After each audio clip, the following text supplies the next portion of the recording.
نحمده ونصلي على رسول الكريم اما بعد اعوذ بالله من الشيطان الرجيم بسم الله الرحمن الرحيم وللذين كفروا بربهم عذاب جهنم وبئس المصير إذا ألقوا فيها سمعوا لها شهيقا وهي تفور تكاد تميز من الغيظ كلما ألقي فيها فوج سألهم خزنتها ألم يأتكم نذير قالوا بلى قد جاءنا نذير فكذبنا وقلنا ما نزل الله من شيء إن أنتم إلا في ضلال كبير وقالوا لو كنا نسمع ونعقل ما كنا في أصحاب السعير فاعترفوا بذنبهم فسحقا لأصحاب السعير إن الذين يخشون ربهم بالغيب ولهم مغفرة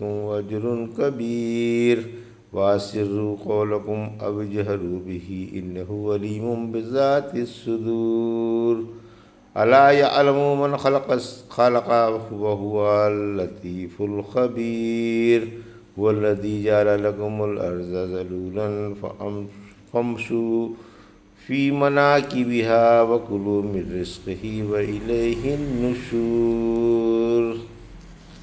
ابھی آپ نے سورہ ملک کی آیت 6 سے 15 کی تلاوت سماعت فرمائی۔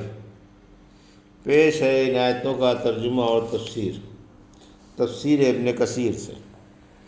وَلِلَّذِينَ كَفَرُوا بِرَبِّهِمْ عَذَابُ جَهَنَّمَ وَبِئْسَ الْمَصِيرُ آیت 6۔ اِذَا أُلْقُوا فِيهَا سَمِعُوا لَهَا شَهِيقًا وَهِيَ تَفُورُ آیت 7۔ تَكَادُ تَمَيَّزُ مِنَ الْغَيْظِ كُلَّمَا أُلْقِيَ فِيهَا فَوْجٌ سألهم خزنتها ألم يأتكم نذير آیت 8۔ قالوا بلى قد جاءنا نذير فكذبنا وقلنا ما نزل الله من شيء إن أنتم إلا في ضلال كبير آیت 9۔ وقالوا لو كنا نسمع ونعقل ما كنا في أصحاب السعير آیت 10۔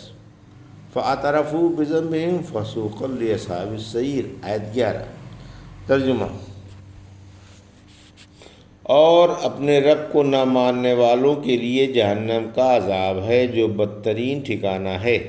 جب وہ اس میں ڈالے جائیں گے تو اس کی گرج سنیں گے اور وہ جوش مار رہی ہوگی جیسے مارے غصے کے ابھی پھٹ پڑے گی۔ جب اس میں کوئی جماعت ڈالی جائے گی تو اس سے جہنم کے محافظ پوچھیں گے کیا تمہارے پاس کوئی چوکنا کرنے والا نہیں آیا تھا؟ یہ جواب دیں گے کہ ڈرانے والا تو ہمارے پاس آیا تھا لیکن ہم نے اسے جھوٹا مان کر کہہ دیا تھا کہ اللہ نے تو کچھ بھی نہیں اتارا، تم سخت غلطی پر ہو۔ اور کہیں گے کہ اگر ہم سن لیتے یا عقل سے کام لیتے تو آج جہنم والوں میں نہ ہوتے۔ سو وہ اپنے گناہوں کا اقرار کر لیں گے، لہٰذا ان کے لیے اللہ کی رحمت سے دوری ہے۔ یہ تھا ترجمہ سورہ ملک کی آیت 6 سے 11 کا تفسیر۔ آیت 6۔ جہنم کی گرج یعنی کافروں کا انجام جہنم ہے جو بدترین اور انتہائی خطرناک جگہ ہے۔ آیت 7۔ جب یہ بدبخت جہنم میں جھونکے جائیں گے تو جہنم خوفناک چیخوں کے ساتھ گرج رہی ہوگی اور اس طرح جوش مار رہی ہوگی جیسے کھولتے ہوئے پانی میں چند دانے جوش مارتے ہیں، اور جہنمیوں پر جل رہی ہوگی۔ اس کے غیظ و غضب کا یہ عالم ہوگا جیسے ابھی پھٹ پڑے گی۔ آیت 8 اور 9۔ قیامت کی رسوائی۔ اللہ کی پناہ اس کی رسوائی پر، رسوائی اور ذلت پر۔ ذلت کا کیا ٹھکانہ؟ انہیں ذلیل کرنے کے لیے ان سے جہنم کے محافظ بھی پوچھیں گے کہ تم کیوں جہنم کے ایندھن بنے؟ کیا تمہارے پاس کوئی نبی نہیں آیا تھا جو تمہیں اس خطرناک انجام سے ڈراتا اور تمہارے کان کھول دیتا؟ یہ جواب دیں گے کہ ہائے ہماری بدبختی، رسول تو آئے تھے، انہوں نے تو ہمیں سب کچھ بتا دیا تھا اور ہر پہلو سے ہمیں متنبع کر دیا تھا، مگر ہائے افسوس ہم نے انہیں رسول مانا ہی نہیں تھا، بلکہ انہیں جھٹلا کر اور ان کی راہ میں روڑے اٹکائے تھے اور ان سے صاف صاف کہہ دیا تھا کہ تم جھوٹے ہو، اللہ پر جھوٹ باندھ رہے ہو، اللہ نے کوئی شریعت یا کتاب نہیں اتاری، تم خود بھی گمراہ ہو اور لوگوں کو بھی گمراہ کر رہے ہو۔ اب معلوم ہوا کہ اللہ کے عدل کا یہ تقاضا تھا کہ جب تک وہ رسول بھیج کر حجت قائم نہ کر دے کسی کو عذاب میں مبتلا نہ کرے۔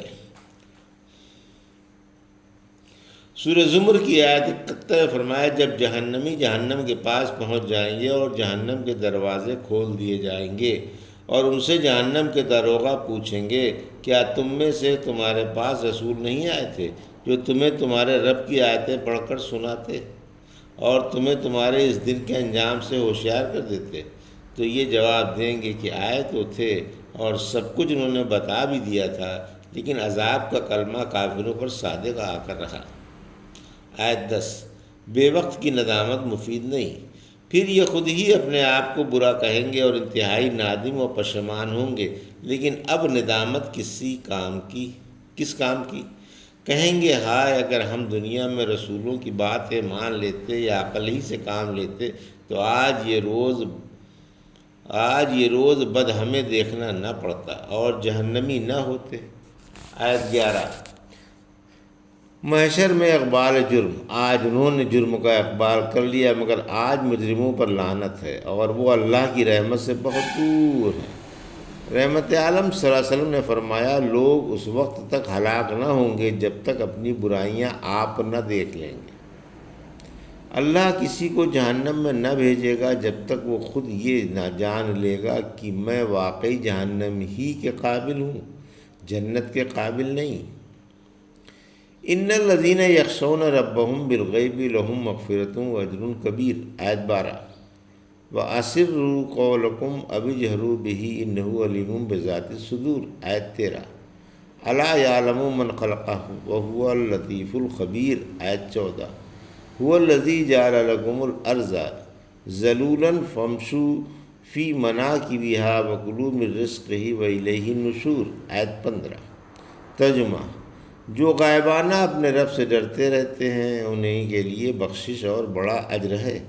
تم اپنی باتیں چھپاؤ یا ظاہر کرو، اللہ تو تمہارے سینوں کے بھید خوب جانتا ہے۔ کیا خالق بھی بے علم ہو سکتا ہے؟ وہ تو بڑا باریک بین ہے اور خوب خبردار ہے۔ اسی نے زمین تمہارے قبضے میں دے دی کہ اس کے راستوں پر چلو پھرو اور اس کی روزی کھاؤ پیو اور دوبارہ زندہ ہو کر اسی کے پاس جانا ہے۔ یہ تھا ترجمہ آیت 12 سے 15 کا تفسیر۔ خلوت میں اللہ سے ڈر کر گناہوں سے باز رہنے والوں کی فضیلت، انہیں شاباشی اور خوشخبری دی جا رہی ہے جو رب کے سامنے کھڑے ہونے سے دھڑکتے رہتے ہیں، اور خلوت میں بھی جہاں انہیں اللہ کے سوا کوئی نہیں دیکھتا گناہوں سے رک کر نیکیاں کرتے رہتے ہیں۔ پھر فرمایا، انہی کے گناہ معاف کر دیے جائیں گے اور انہی کے لیے زبردست ثواب ہے۔ حدیث میں ہے، اللہ پاک 7 قسم کے آدمیوں کو قیامت کے دن عرش کا سایہ عطا فرمائے گا جس دن بحر عرش کے سائے کے کوئی اور سایہ نہ ہوگا۔ ان میں سے ایک وہ بھی ہے جسے کوئی خوبصورت و مالدار عورت بد اخلاقی کے لیے بلائے اور وہ اللہ سے ڈر کر باز رہے، اور ایک وہ بھی ہے جو چپکے سے خیرات کرتا ہے یہاں تک کہ اس کے بائیں ہاتھ کو دائیں ہاتھ کے دینے کی خبر نہیں ہوتی۔ صحابہ بولے، اے اللہ کے رسول صلی اللہ علیہ وسلم، ہم آپ کے پاس ہوتے ہیں تو دلوں کی اور ہی کیفیت ہوتی ہے اور آپ سے علیحدہ ہو کر ہمارے دل بدل جاتے ہیں۔ فرمایا، یہ تو بتاؤ تم اپنے رب کے ساتھ کیسے رہتے ہو؟ بولے، خلوت و جلوت میں رب کا خوف رہتا ہے اور اپنا رب اللہ ہی کو مانتے ہیں۔ فرمایا، پھر تو یہ نفاق نہیں ہے۔ آیت 13، اللہ دلی راز جانتا ہے، یعنی اللہ تمہارے دل کے رازوں سے واقف ہے، جو باتیں تمہارے دلوں میں کھٹک رہی ہیں اور ہنوز زبانوں پر نہیں آئیں، اور وہ ان سے بھی واقف ہے۔ آیت 14، یاد رکھو تمہارا خالق تمہاری ہر بات سے واقف ہے، یہ ممکن نہیں کہ خالق مخلوق کی رگ رگ سے واقف نہ ہو، وہ بڑا باریک بھی ہے اور خوب خبردار ہے۔ لطیف کا علم کشیف سے زیادہ ہوتا ہے، اللہ تو سب سے زیادہ لطیف ہے، اس کے علم کا کیا ٹھکانہ۔ آیت 16، آیت 15، زمین بھی ایک نعمت عظمہ ہے۔ اللہ پاک ایک بڑی نعمت یاد دلاتا ہے کہ اس نے زمین تمہارے قبضے میں دے دی، جو غیر متحرک و ساکن ہے، نہ پھیلتی ہے سکڑتی ہے، نہ ہلتی جلتی ہے۔ اس پر بڑے بڑے پہاڑ گڑے ہوئے ہیں اور اسے قابو میں کیے ہوئے ہیں۔ اللہ نے اس پر ٹھنڈے اور میٹھے پانی کے چشمے اور نہریں جاری کر دیں، راستے بنا دیے، قسم قسم کے فائدے رکھ دیے، طرح طرح کے غلے اور وضع وضع کے پھل پھول پیدا کر دیے۔ جہاں چاہو سفر کرو، آؤ جاؤ، مختلف ملکوں کی سیر کرتے پھرو اور تجارت و کمائی کی غرض سے جہاں چاہو رہو سہو۔ یاد رکھو تمہاری کوششیں اللہ کی توفیق و مدد کے بغیر برابر نہیں ہو سکتیں۔ وہی تمہیں اسباب و دلائل کے بہانے سے روزیاں دے رہا ہے۔ توکل کی فضیلت اور ظاہری اسباب توکل کے خلاف نہیں۔ معلوم ہوا کہ ضروری اسباب فراہم کرنا توکل کے خلاف نہیں۔ رحمت عالم صلی اللہ علیہ وسلم نے فرمایا، اگر تم اللہ پر بھروسہ رکھو تو توکل کا حق ادا کرو تو اللہ تمہیں پرندوں کی طرح روزی عطا فرمائے کہ صبح کو بھوکے نکلتے ہیں اور شام کو پیٹ بھر کر بسیرا کرتے ہیں۔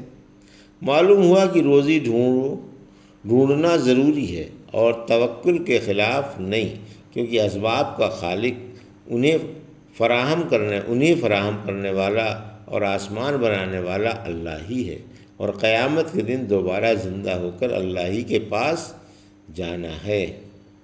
مناکب کی تفسیر۔ مناکب راستے، کنارے، گلیاں، گوشے، پہاڑ۔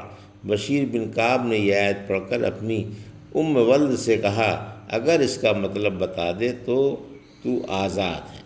بولی مناکب سے پہاڑ مراد ہیں۔ ابو درداء رضی اللہ عنہ سے پوچھا تو انہوں نے بھی تصدیق کر دی۔ یہ تھا سورہ ملک کی آیت 6 سے 15 کا ترجمہ اور تفسیر جو بھی آپ نے سماعت فرمائی۔ بارک اللہ لی و لکم فی القرآن و نفعنی و ایاکم بآیات الذکر الحکیم۔